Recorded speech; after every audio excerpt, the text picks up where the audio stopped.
Hello once again, everyone. So, it's time to do another moveset breakdown. Now, last time we went over the Conqueror and the Raider. Today we're going to be going over one of the ones I've been looking forward to the most since I started the series, the Lawbringer. Now, for this, I actually have another appropriate tool. I have a poleaxe. This is not steel, by the way. These are the ones that we fight with. So this is a kind of between a rubber and a plastic material. I don't exactly know what it is, but these are absolutely fantastic. We have a couple different types of poleaxe head for these, and then the haft is just simple. I don't think it's pine, it might be maple, but either way, these are wonderful, and this is just about the right length for our Lawbringer. Now, on that note, there is some debate as to whether or not the Lawbringer is using a halberd or a poleaxe. Now, if you want to see someone really dive into that, there is another YouTuber out there who I will put a link to his channel in the description. He is another HEMA person who has been doing realism analysis on the characters in For Honor, and he's been doing a great job in my opinion. He goes into much more detail about it, as I'm looking to do here today, but yeah, he does a little more detail on it. I will say, even if the Lawbringer is using a halberd, he is using it like a poleaxe, without a doubt. And in fact, for most of the ones we've covered so far, especially last week, it was very much, there's not a whole lot of direct parallels I can draw. This one is going to be a lot more talking about the links to historical stuff because, frankly, the Lawbringer has probably one of the more historical movesets out of the Knights. Probably the most historical moveset out of the Knights faction. So, unless, of course, Romans actually fought like the Centurion, in which case, But anyway, so, first and foremost, let's talk about the Lawbringer's stance and what he brings to the table. So he is billeted as having it's often called the most versatile weapon on the medieval battlefield. Is that necessarily true? Yes and no. It is certainly up there. Poleaxe is a wonderful, wonderful weapon because you've got a smashy end, you've got a cutty end, you've got a bunch of hooky ends, you've got pointy ends. Usually you will also have a spike on the back. Mine don't, but it's just because I haven't put them on. But either way, lots of options here, and on top of that, it's basically just a staff, which when we eventually, if I get I get brave enough to try and do the monk's moveset, maybe then we'll talk a little bit more about staff. But for now, when it comes to using the diverse options that his weapon provides him, Lawbringer knocks it out of the park. So, firstly, let's talk about his stance. Now, his general stance is a relatively just upright sort of guard position. When he stands ready to fight, we see, honestly, exactly what you'd want. He's got a wide stance, he's erect, his armor is now all sitting where it should be, he's not leaning forward, he's not leaning back, exactly where you want. He is also basically taking the guard of Vamtag. So, when you take Vamtag with a polearm, you're actually defending 2 points of view at once. So normally, if I was using a sword, I would only be defending specifically right here and in the center. When you have a staff, you're defending not only this side of your head, but also this lower opening on your lead side. So that gives him certain advantages. But he does stand with the haft across him, which is really cool to see. Now, the Lawbringer chooses to stand, mostly he fights thumb toward tip. There's a couple different grips you can take with the poleaxe, and we will go over that because he does switch grips. But mostly he fights one side or the other, and both thumbs going toward the tip. So for here, he's going to be like so. If he switches sides, he will put his other leg forward and stand in Vamtag on the other side. This is not unusual. Historically, this is absolutely done. Some axe sources do things a certain way versus others, and we'll discuss that again in a moment. But for now, this is not that uncommon. Now, when it comes to his high guard, he will raise up so that way his dag, the tip, also sometimes called the Q, depends upon what source you're working out of, is forward and ready to fend off attacks or launch a thrust as he does later. And if he switches to the other side, he just switches hands. Now, if I recall correctly, when it comes to moving into the high guard, he will also, I believe he switches which side sometimes he doesn't, I can't remember. But either way, it's not a bad idea to move into the hammer side when you're going for up high versus, maybe doing the axe when you're looking for a little bit more hooking stuff, because while you can absolutely hook with the maul, this guy's much better suited to it. Either way, so overall his guards, Nothing crazy here. He even has a very nice hand transition. He will, rather than just swapping like that, he will instead slide one hand up and his other hand together, which is exactly what you should be doing if you're fighting with a polearm, because that ensures that the weapon is always staying in front of you and you're not caught out in a bad spot for very long. Now, when it comes to his basic attacks and his movement, he's not terribly mobile. He's one of the more stalwart fighters. That's not a bad thing. You can certainly be a lot more mobile in armor than is often shown, and depending upon how you're fighting, you can be a lot more aggressive or even a little bit more cagey. For the most part, the Lawbringer is focused on smart, tactical options, as opposed to burning a lot of his energy, because oftentimes he's having to fight for long periods of time, either on the battlefield or even one-on-one. For example, Holden Cross, who we see is like the main Lawbringer in the campaign, he fights for multiple hours at a time sometimes. And he's definitely on the front line, he's fighting hard. That's a lot of energy. Even if you are well trained in your armor. I hike routinely in my armor. I know people that are even stronger than me when it comes to armor who can wear it all day long. It is still exhausting to fight that long. And you want to save the energy. So the Lawbringer's general movement and his guards are relatively reserved, and I can't blame him for that. Now, when we get into his basic attacks, his light attack is very similar to the Raiders. From his side guards, he will just do that little step forward. Now, we talked about this in the Raider vid, where it's not really a wonderful position to end up in. It's not particularly ideal. It's not all that great. But just to reiterate that, all you're doing is just extending the tip out really quick. He's crossing up his legs, which isn't fantastic given the weight of the armor. But I will say, if he was using this to bring a weapon down and out of the way, and then following through with a thrust, that wouldn't be too bad of an option, but his moveset does not do that. Either way, that's the same on both sides, just here as well. Now, if he does a light off of the top, that's where things get different. He will fight with the Q. So he will launch out a little thrust with a little step. Now, why that's interesting is because the Q, or the dog, is often something that people don't think about a whole lot when it comes to axe fighting, which is there is a spike usually there, and even if there's not, just by holding this extended, I have armor. I'm not really afraid of my lead hand getting cut. I mean, sure, it can get smashed, but if someone goes for it, I can deflect and defend very easily with the back end.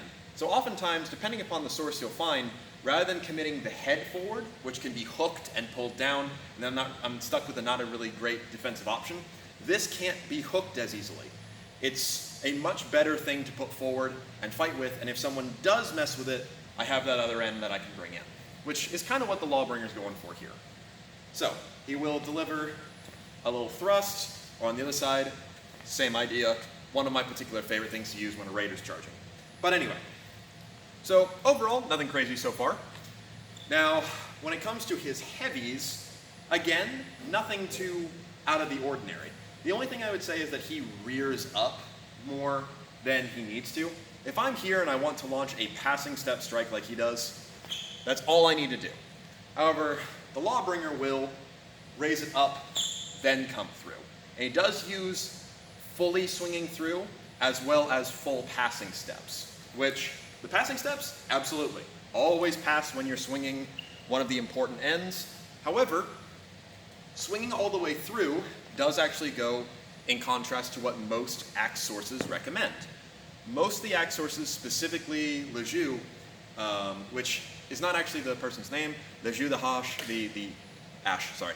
Art of Fighting with the Axe, is an anonymous source, but it's a really pretty interesting one, and if you want to see more about it, look up Pursuing the Knightly Arts. They both study it and have a lot of cool videos on it. But anyway, so he specifically says, do not swing past your man. The reason for that is that once I'm down here, it's not that I'm out of options, it's that I then have to take time to bring this back or do some other transition, and I'm quite vulnerable in that moment. Now, without any armor, that's really not that hard for me to launch into something else. It's not terribly intensive, but with armor, every swing you do takes something out of you. And ending up down here and not being able to raise this up fast enough, it's a death sentence. So, I would say for his heavies, that's the only thing I'd complain about, but he rears up, boom, through with a nice wide passing step.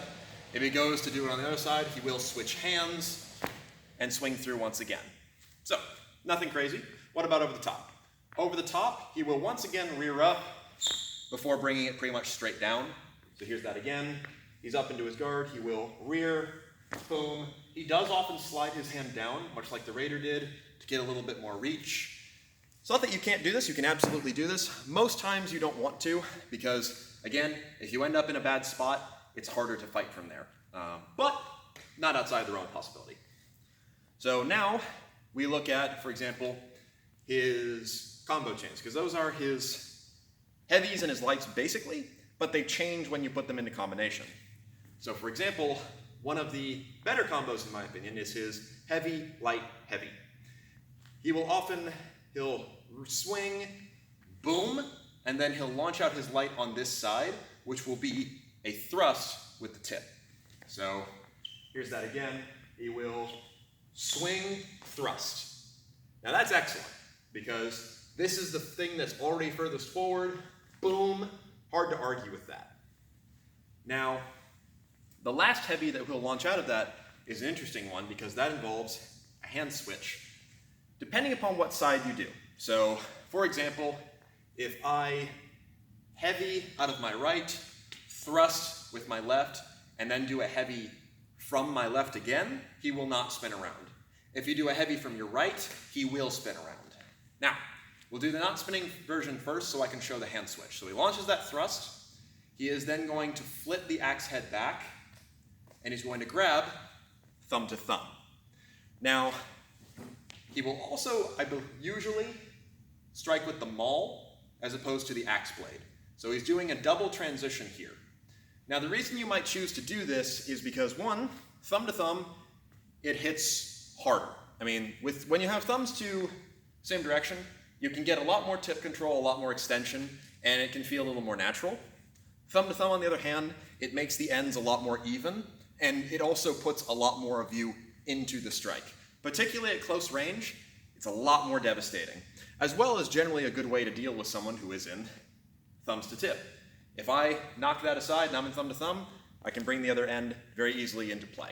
But we'll get back to that again in a moment. So, heavy, boom, light, then he'll flip back, making sure the maul end is forward for this devastating hit, and he will strike in very hard, basically pretty much horizontal. Now, if he chooses to go around, he will do a slight spin, which from the player's perspective, adds a cool detail, because you can see the transition in a little bit more detail. So I will actually show that facing away and then facing from the side. So we have heavy, light, then if I go to do the heavy from my right, he will step in, transitioning with the hand, boom, as he passes all the way up forward. And it looks particularly cool. So here's that from the side. So, heavy, light, boom, right? All the way through. Now, as talked about before, this show is about just, talking about what the fighters are doing, so I'm not going to harp on spins. Anyway, though I will say, in general, exposing your back, not as unsafe if you're wearing as much armor as the Lawbringer is. But anyway, so that's kind of his cool combo, my favorite combo out of him, especially because it looks so great. If you strike from right down on the top, he puts a lot more into that thrust because he's recovering from this low position. And then if you again strike out of here, it looks pretty good. Big and some unnecessary movement, but not outside the realm of possibility at all. So next we come into his over-the-top heavy, because that's where things do change. If he does the heavy from the side, he'll do this, thumb to thumb, swing horizontally. If instead I do that same combo, heavy, light, and then go to do from above, he'll usually spin, in which case he's going to step up like so and bring it straight down. Now, nothing really crazy here. It's probably the biggest thing I would say about this particular strike is that it gets a lot of reach, a lot more than you expect, so that's why I'm going to show it from the side here. So, heavy, light, that's a ton of reach that I'm throwing out there. And justly so, it stuns the opponent when it hits, because that's a lot of force coming straight down. Probably it's the main thing that kind of moves outside of his otherwise tight moveset, but I can also understand why they put it in there, because one of the key attributes of the Lawbringer's characterization is that he's got this executioner vibe, which is actually another reason I really like Conquerors and Lawbringers fighting each other. But this executioner vibe, they try to invoke the idea of the axe rising and falling as often as they can. So when he launches his heavies, for example, we know he doesn't need to rear up. He can just straight up attack. But that little added bit to it, that personification of, heave ho. And when he strikes from above, again, same idea, right? Looks like I'm taking someone's head off. And a lot of his executions have to do with that idea, which we'll get back to in a moment. So let's talk a little bit about his parrying mechanics, and then into some other fun stuff he does. So firstly, when it comes to the Lawbringer doing parries, it's interesting because he will switch into thumb to thumb, and if he parries on top, he will also then use one end or the other to clear the opponent's weapon, which is excellent because, here comes the attack, parry, clear, there's my launching into a thrust or what have you.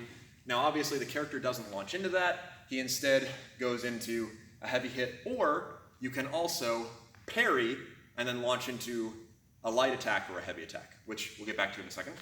A detail that I did notice about the Lawbringer is if you parry on your right side, the guard will be down. If you parry on your left side, rather than just going across, he will always switch. So whenever the Lawbringer defends himself, he will have the head down. I believe head can be either way when it comes to being on top. And I just think that's interesting, because usually when it comes to the axe, you want to just go off what you've got. Lejeune shows, for example, parrying with the head end and then using a butt strike to clear so you can set up with the head again. It's fun stuff like that. But I noticed it's probably due to his guard switching, so if he's here, it makes the most sense for him to just switch his hand and protect that way, versus if he's on this side, same idea. If he's moving across his body, he's just defending like so. It's a lot more movement than he probably needs to do, but characterization, and making the actions clear. Now, I mentioned that when he parries, he can launch into either a heavy hit or a light hit. And this is one of the details I really like about him. So he parries over the top, he can clear, and then launch into a heavy strike, which from the side that would look like we're here, parry, push into my heavy. Alternatively, you can launch into a light strike, which is done with the dog end. Now, we already talked about thrusts with the dog, but strikes with the dog, that's an odd choice, right? Not necessarily. The best advice I ever got when it comes to using an axe is don't think of it like an axe. Think of it like a staff that has a hammer on one end. Because the more you accept the fact that you can do more with your cue, the better you are going to be with it.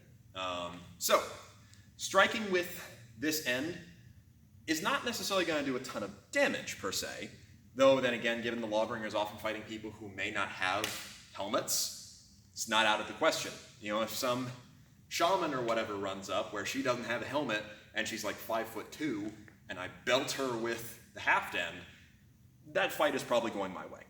But either way, striking quickly with the Q end is not a bad idea in the slightest because it distracts. Something that I have done before while fighting is I will fake an attack with the Q end. As in helmets we have limited vision, I will make them believe that this is where my hammer end is. They'll react to either the motion or to the possibility of that being my hammer end, and then I'll come around with the other. This is often used to launch into wrestling actions or something along those lines, and if I strike with it, I'm setting myself up to use it again, so it's really not that bad of an idea at all. Now, the Lawbringer uses it as like a quick stun, basically. He will parry, boom. He'll clear, pop, and then back into guard to launch into whatever other strike he wants to do. From the sides, that's going to be parry, he will clear across, and then use his momentum from that clear to launch into his light. So, overall, a useful little trick out of it, and one of my favorites to use because it makes a great noise in the game. But, one of the other main things that Lawbringer is known for is the train, right? So much like the Raider, where you can carry someone a great distance across the map, you can defend, or what have you, stick the opponent and run through. Now, let's talk a little bit about that, because this is an aspect of the Raider, sorry, not the Raider, of the Lawbringer that it's been nerfed quite a bit, but it's interesting because it shows a skill that you need to learn about armor that isn't talked about a whole lot, which is if someone is wearing armor, right, especially male, you're thrusting for the gaps, of course, but just sticking it in may not finish. It may not drop them immediately. It probably isn't going to drop them immediately. Oftentimes when you get a thrust planted into your opponent, you are then going to want to, for example, you can couch, you can lock it against your body, something along those lines. You want to drive into them. Because from their perspective, if a point lands, and this is mentioned about in the historical manuals, if a point lands in you, you do have to take action to get it away. Right? So for example, a point is right here, I can step back and clear it. That didn't drop me, but the point was close. So that is something to consider, is that the Lawbringer from this stick, he's getting into the opponent and then he's putting all of his body weight into that thrust. Given that he's usually doing it about midsection / hip level, which is pretty much always open. It's always open in regards to all the harness types that he is fighting. That's a main target for him. If you get the point into someone's hip, especially right here above the joint, you can collapse their hips. They won't be able to step correctly. They certainly aren't going to be able to counter wrestle you or anything along those lines. If you get it just right, you can even drive them into a sitting position. So that's a really interesting bit that you kind of pick up if you've done historical fighting or fought in armor. So I think that drive is coming off of that in regards to how the Lawbringer would have practiced it. Now, the other kind of main two things he does, main thing, then we'll go to his other one, is the shove with the haft. Now, a lot of people just, they think this is generally just a general sort of light hit, The Conqueror has his shove, the Warden has his shoulder bash, etc. But this shove even has historical precedent. So in Lejeune, again, he makes specific mention of one of his plays, you do push with the haft between your hands. Some other Bolognese or German sources show this being used, and it's usually used against someone's back. Now, why would you choose to do this as opposed to hitting them? A couple reasons. Firstly, if you are fighting under historical rule set, where some of them involved fighting in a list. A list is a limited area. Sometimes it's just a straight up limited area. Sometimes there are doors on either side, in which case you have to throw someone through the door. You can win instantly by manhandling someone out of the arena, essentially. If I can get your back turned to me, and I can get my haft against you, I can shove you out of the door and win that way. Alternatively, walking around in armor takes some practice. Fighting in armor takes a lot more practice. Maintaining your balance in armor when someone is trying their best to throw you around, way harder. If you want to see some examples of real momentum put into it, of course there are harness Vectin videos out there, but also maybe looking up Battle of Nations or HMB stuff. They are often just trying to knock each other over. There's some good examples of people really shoving each other just from the back, and it can knock them over. So that's another good instance to use this. Now, usually when it's done, rather than being done to the front, where it's easier to resist, it is done underneath the arm or onto the back. So what the Lawbringer should probably do is he should catch, clear, and then place and drive them that way. But as just a general action, it still has precedent. So that's another cool detail for you. Now, the other main thing he does before we get into emotes and executions is going to be his area attack. Now, for the most part, the Lawbringer's actions are relatively straightforward. He's always keeping his hands uncrossed. He's always striking with good balance as he steps forward, etc. And pretty measured. When it comes to his area attack, he makes two interesting choices. So, one, his area attack comes from his right, regardless of which guard you're in. But two, he crosses his arms up to do it.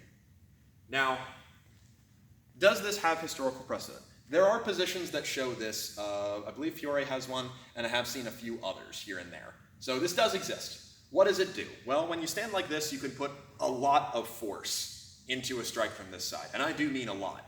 I mean, if I front hand this, it has my whole body behind it. If I backhand this, it has my hips without stepping. So that is quite a lot of force there.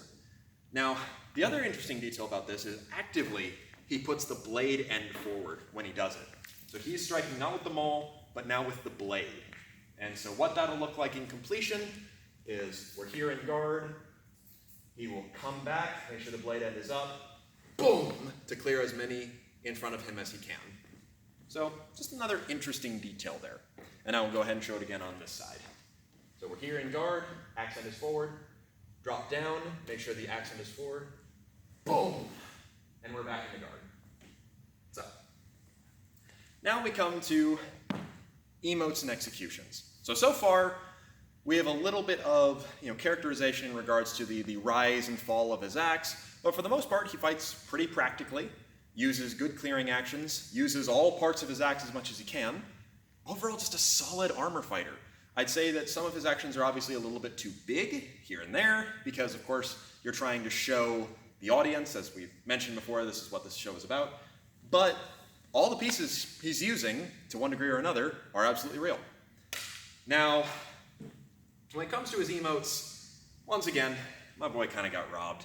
His standard emotes are not terribly good. I mean, there's, of course, that kind of stuff. There's one terrible one where he fakes to ride a horse, and I hate it. Of course, a lot of the not-so-nice players use that one. But when it comes to his fighting emotes, we actually get two, in my opinion, really cool ones that I actually use. And that's in real life, not in game. For example, his salute, if he's in guard, he will bring it up and then back down, which honestly is a just crisp looking salute that gets the point across. So I really like that one. He does also have a general bow, which is pretty cool to see, and things of that nature. But like I said, for the most part, most of his emotes are not so great. They don't really tell us a lot about him, except for when he does bring it down onto his own toe, that sucks. Or he will bash his own knee and hurt his knee. Not really great for characterization when you kind of hyped him up as being this unstoppable force, and that's what we get. So that's kind of unfortunate. But like I said, the salute, nice and crisp. I do really like that one. He does have a "you shall not pass" one, which is pretty cool. Overall, nothing crazy. Now, when it comes to his executions, that's where we get to see some more cool stuff. So, probably one of the first executions, in fact, I believe it is one of the defaults that he gets, is going to be a leg hook to a thrust. So, like always, we finish with our heavy. We're right foot forward on the open side. We're going to clear. We're going to slide this underneath, hook the ankle, pull, which pulls someone off their feet, jam the point in, pull clear, ready to fight the next person. This is actually directly out of a source. This is directly out of a German source on poleaxe. I can't remember which one off the top of my head. It's shown in a couple different ones, so I don't know where it originated. But the action of hooking to pull and then thrust, absolutely there. It actually goes further than that and shows the idea of hooking. Someone tries to pull you, you move with them, clear it, and then hook them back. So that play is extended even more. It's a decently common tactic.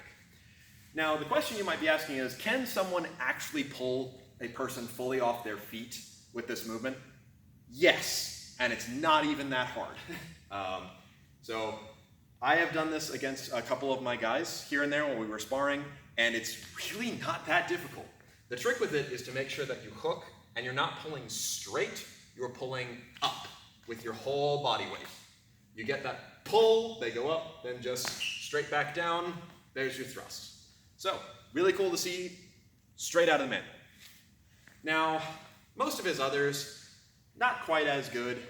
There's one where someone tries to punch him, he moves the blade in the way, so they punch onto the blade, which is all sorts of gruesome. He looks like he goes, oh, and then stabs. There's a couple of them where he will raise up for a beheading, their guy dies and he gets frustrated, because for the longest time, Lawbringer did not get a decapitation, which was really obnoxious.